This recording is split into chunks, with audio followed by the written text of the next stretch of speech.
Tickets हो गए हैं। हमको बहुत अच्छा लग रहा है जगन्नाथ जी की।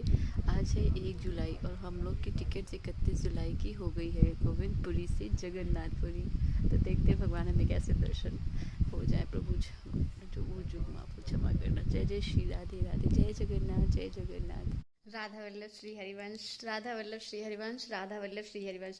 तो मैं जब जर्मनी से जा रही थी इंडिया और हमारे टिकट बुक हो गए थे, तो मुझे लग रहा था कि पता नहीं जगन्नाथ जी के दर्शन हो पाएंगे कि नहीं हो पाएंगे। मतलब टिकट बुक हो गया था तो एक अच्छा तो लग रहा था कि टिकट बुक हो गया, लेकिन आगे का नहीं पता होता ना, अगले पल का भरोसा नहीं है कि क्या होने वाला है। लेकिन सच में इंडिया से जब हम इंडिया पहुंचे हैं और वहाँ हमें मतलब वृंदावन के भी दर्शन हमें पहले जब गए हैं, हम जुलाई में पहुंचे हैं, तो अपार कृपा, श्री जी की अपार कृपा, जिनकी वजह से मुझे वृंदावन धाम के दर्शन पहले हुए, फिर मथुरा, वृंदावन और बरसाना, गोकुल, नंदगांव और बहुत सारी जगह, वंशीवट और भांडीरवन, ये सबके दर्शन हुए मुझे। पहली बार जब जुलाई में गई थी तब इनके सबके दर्शन हुए, और सबसे बड़ी बात श्री राधा केली कुंज के दर्शन हुए, वहां पर महाराज जी के एकांतिक दर्शन हुए। तो ये सब जो मिला है मुझे इस बार इंडिया जाकर के, उसकी तो खुशी कुछ कही नहीं जा सकती।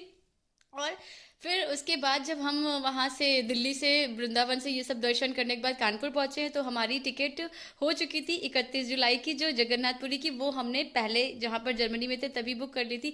लेकिन होता है ना कि जगन्नाथ जी के दर्शन के लिए सुना था कि जब आप दर्शन कर लो तब आप उसके बारे में लोगों को बताओ। तो हमने, अब मैं इसीलिए सोच रही हूँ कि अब वो खुशी मैं सबको शेयर कर सकती हूँ कि हमें दर्शन 31 जुलाई को फिर हम लोग पुरी धाम के लिए निकले, और हमारे इतने अच्छे दर्शन वहां पर हुए। पहले दिन जब हम लोग पहुंचे वहां पर हम लोग को दर्शन, भीड़ थी तो उतने अच्छे से नहीं मिल पाए थे, लेकिन मन में ये लग रहा था हमें अच्छे से दर्शन चाहिए। तो जब हमारे को मन में आया कि हमें अच्छे से दर्शन चाहिए, तो फिर प्लान बना कि हम नेक्स्ट डे की मंगला आरती के दर्शन लेंगे।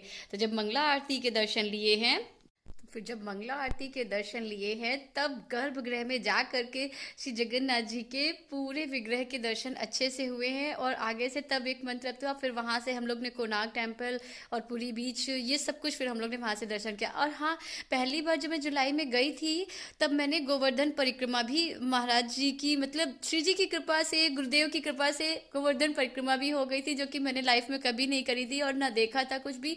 तो बचपन में कभी गई होंगी लेकिन मुझे नहीं पता था, लेकिन गोवर्धन परिक्रमा भी हो गई थी। तो और बहुत अच्छा लगा ये सब हुआ। उसके बाद फिर जब मैं पहली बार में जब श्रीहित राधा के लिए कुंज गई थी, तो वहां पर महाराज जी के यहाँ शिष्य परिकरों ने, मैं एकांतिक वार्तालाप के लिए गई थी, लेकिन एकांतिक वार्तालाप के लिए जो मेरे क्वेश्चंस थे वो मुझे महाराज जी के शिष्य परिकरों ने ही आंसर कर दिया था, तो एकांतिक दर्शन के लिए मुझे मिल गया।